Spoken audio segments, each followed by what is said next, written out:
নমস্কার বন্ধুরা, আপনারা কেমন আছেন? আশা করি আপনারা সবাই খুব ভালো আছেন।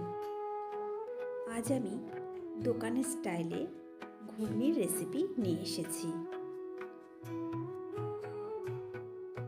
কী করে বানালে একদম দোকানের মতো স্বাদ পাওয়া যায় সেটাই আজকে আমি আপনাদের দেখাবো। আর সাথে নিয়েছি একদম ঝরঝরা চিড়া ভাজা। তাহলে চলুন আজকে আমার রেসিপিটা শুরু করা যাক। আর রেসিপিটি শুরু করার আগে আমি বলে দিই, আমি মিঠু, আর মিঠুস কর্নার থেকে নিয়ে এসেছি আরও একটি রেসিপি। আগের দিন রাতে আমি মটর ভিজিয়ে রেখেছিলাম। এবার মটরটাকে ভালো করে আমি জল দিয়ে ভালো করে ধুয়ে নিচ্ছি।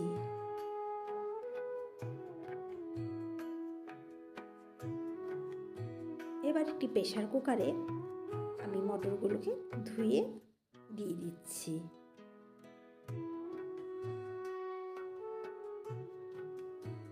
এরপর আমি জল দিব, আর জলের আন্দাজটাও আপনাদের আমি বলে দিচ্ছি।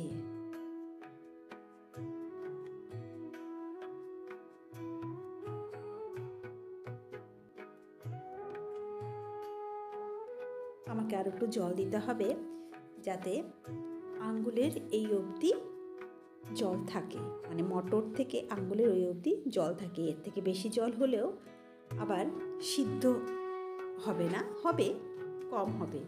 যাই হোক, তার সাথে হলুদ আর লবণ দিয়ে আমি এবার প্রেসারে 4টা সিটি পরপর দিয়ে দিব, দিয়ে গ্যাসটাকে অফ করে দিব। আর এদিকে আমি টমেটো কুচি, পেঁয়াজ কুচি, আদা কুচি, রসুন আর কাঁচা লঙ্কা কুচি কেটে নিয়েছি। আর এদিকে মশলা বানানোর জন্য গোটা ধনিয়া, গোটা জিরা, মৌরি আর একটা দারচিনি, 3টে লং আর 2-3টি এলাচ একটু কড়াইতের মধ্যে ফার্স্টে আমি এটাকে গরম করে নিচ্ছি, কারণ গরম মশলাটা গরম হতে একটু খানিকটা টাইম লাগে। তারপরে আমি বাকি যে মশলাগুলো ছিল সেগুলো দিয়ে দিলাম, দিয়ে এবার একটু ভেজে নিব আর অনবরত নাড়তে থাকবো।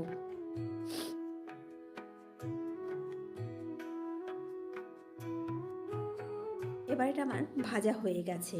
এবার এটাকে আমি মিক্সিং জারে নিয়ে গুঁড়ো করে একটি মশলা বানিয়ে নিব। এই মশলাটা আপনারা নিরামিষ সবজির মধ্যেও ব্যবহার করতে পারেন, খুব টেস্ট হয় খেতে।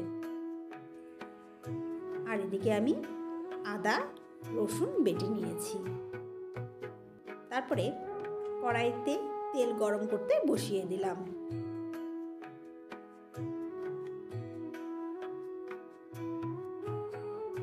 তেলটা যখন আমার গরম হয়ে গেল, মানে পুরোটা গরম হয়নি, অল্প অল্প গরম হয়েছে, তখনই আমি 1 চামচের মতো চিনি দিয়ে দিলাম। এবার চিনির সাথে তেলটাকে আমি ভালো মতো নেড়ে মিশিয়ে দেব। যতক্ষণ চিনিটা না গলছে ততক্ষণ আমি নাড়তেই থাকব। তারপরে আমি এর মধ্যে পেঁয়াজ কুচিগুলোকে দিয়ে দিব। পেঁয়াজ কুচিগুলোকে দেওয়ার পরে একটু ভেজে নিব পেঁয়াজগুলোকে।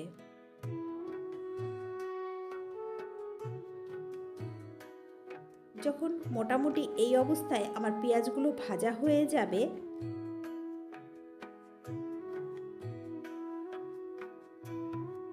তার মধ্যে আমি সেই টমেটো কুচিগুলো এর মধ্যে দিয়ে দিব।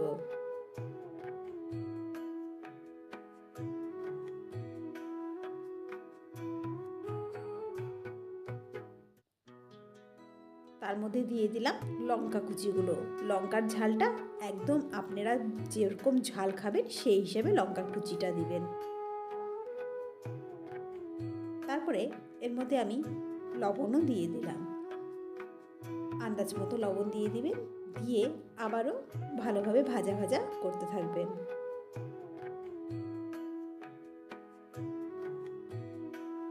টমেটো আর পেঁয়াজটাকে একসাথে খুব সুন্দর করে ভেজে নিতে হবে।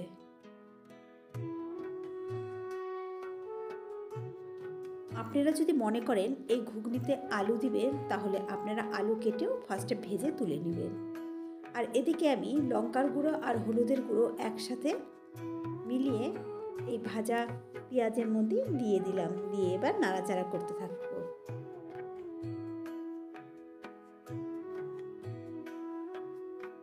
অনেকে ঘুগনিতে আলু পছন্দ করে, তারা আলুটাকে ভেজে ফার্স্টে আলুটাকে ভেজে নিয়ে নেবেন, আর ঘুগনি বানানোর পরে আলুটা মিশিয়ে দেবেন।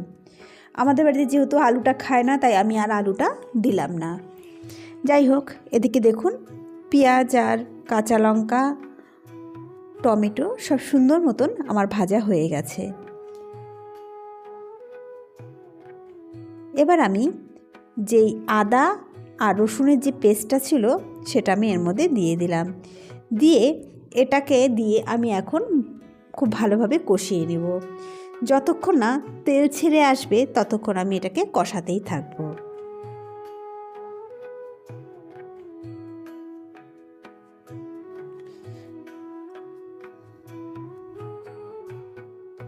তারপরে এর মধ্যে আমি ধনিয়ার গুঁড়ো, জিরার গুঁড়ো একটু দিয়ে দিব, দিয়ে আবারও কষাতে থাকবো।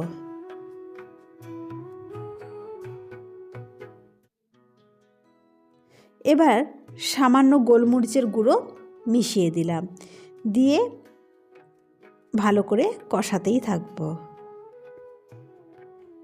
এবার দেখুন আমার ঘুগনিটা মানে মটরগুলো দেখুন প্রায় সিদ্ধ হয়ে গেছে।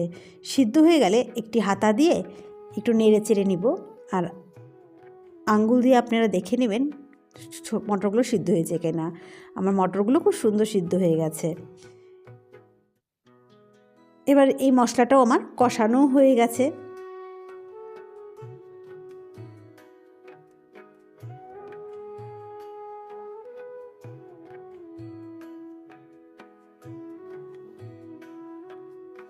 এবার মটরগুলো এই কষানো মশলার মধ্যে ছেড়ে দিব। যারা আলু খাবেন, আলু আগের থেকে ভেজে রেখে এখনই আলুগুলো এই ঘুগনির মধ্যে দিয়ে দিবেন।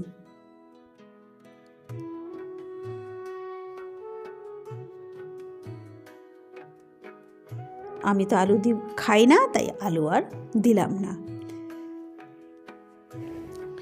আর ঘুগনিটাকে দোকানের মতন আরেকটু পাতলা বানানোর জন্য আমি আরেকটু গরম জল দিয়ে দিলাম, দিয়ে এবার ভালো করে ফুটাবো। এবার আমি সেই ভাজা মশলাটা এর মধ্যে দিয়ে দিচ্ছি, দিয়ে ভালো করে মিশিয়ে আরও কিছুক্ষণ ফোটাতে থাকবো। আর সবশেষে আপনারা একটু লবণ টেস্ট করে দেখবেন, যদি লবণ লাগে তাহলে আর একটু দিবেন। দেখুন ঘুগনিটা দেখতে কেমন হয়েছে বলবেন তো। ঘুগনিটার টেস্টও কিন্তু অসাধারণ হয়, দোকানের ঘুগনির মতনই একদম স্বাদ পাবেন। তাই বাড়িতে অবশ্যই একদিন ট্রাই করবেন এই ঘুগনিটা।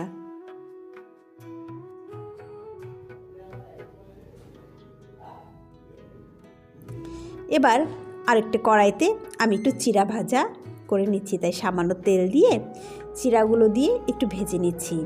চিড়া ভাজার সাথে ঘুগনিটা খেতে কিন্তু বেশ লাগে। সকালের জলখাবারে একটু চিড়া ভাজা আর ঘুগনি হলে বেশ ভালো লাগে, তাই আমি চিড়াটাকেও ভেজে নিচ্ছি।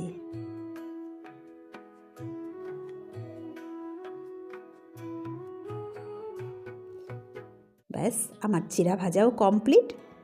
সামান্য এর মধ্যে লবণ দিয়ে দিলাম। এবার চলুন ঘুগনিটাও পরিবেশন করে ফেলি। আমার ঘুগনি রেডি। এবার ঘুগনিটাকে একটি বাটির মধ্যে ঢেলে নিচ্ছি।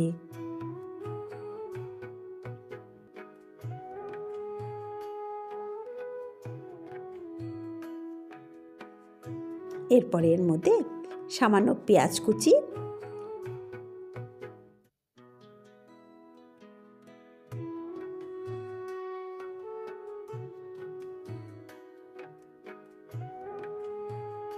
তারপরে লঙ্কা কুচি দিয়ে দিলাম। লঙ্কা কুচিটা আপনাদের ঝাল হিসেবে দিবেন। তারপরে সামান্য ধনেপাতা কুচি দিয়ে দিলাম,